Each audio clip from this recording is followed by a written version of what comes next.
আজ রোববারের বাজারে কি রান্না বান্না করলাম সেগুলো আপনাদের সাথে শেয়ার করুন।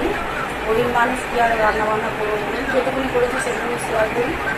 চলে আসুন, দেখে নিন। ওদের প্রথমে 1 হাঁড়ি ভাত, তারপরে একটা উচ্ছে চচ্চড়ি করেছি, ডাঁটা দিয়ে, আলু দিয়ে, উচ্ছে দিয়ে, কুমড়ো দিয়ে, বেগুন দিয়ে, আর ফোড়নে দিয়েছি কালো জিরা আর শুকনো লঙ্কা, সর্ষের তেলে বানিয়েছি, আর পেঁয়াজও দেওয়া আছে। ফোড়নে পেঁয়াজ কুচিয়ে দিয়েছি, নুন হলুদ আর সর্ষের তেলে বানিয়েছি, আর কোনো মশলা দিইনি। আর এই যে এইদিকে আছে ডাঁটা দিয়ে, আলু দিয়ে, তেলাপিয়া মাছের একটা তরকারি বানিয়েছি, সর্ষে বাটা দিয়ে, আদা বাটা দিয়েছি, রসুন বাটা দিয়েছি, পেঁয়াজ দিয়ে, টমেটো দিয়ে, নুন হলুদ আর সর্ষের তেলে বানিয়েছি।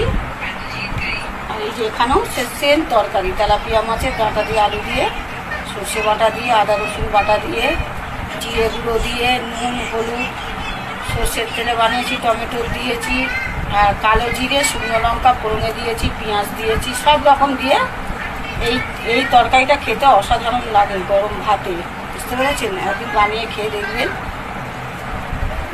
আজ এই রোববারের রান্নাবান্না ছিল, জানি না কতটা বলতে পারলাম, কারণ অনেকটাই দেরি হয়ে গেছে, 3:30 ঘুরে গেছে, বেলা 3:30। বুঝতে পেরেছেন? টাটা বন্ধুরা, সকলে ভালো থাকুন, সুস্থ থাকুন।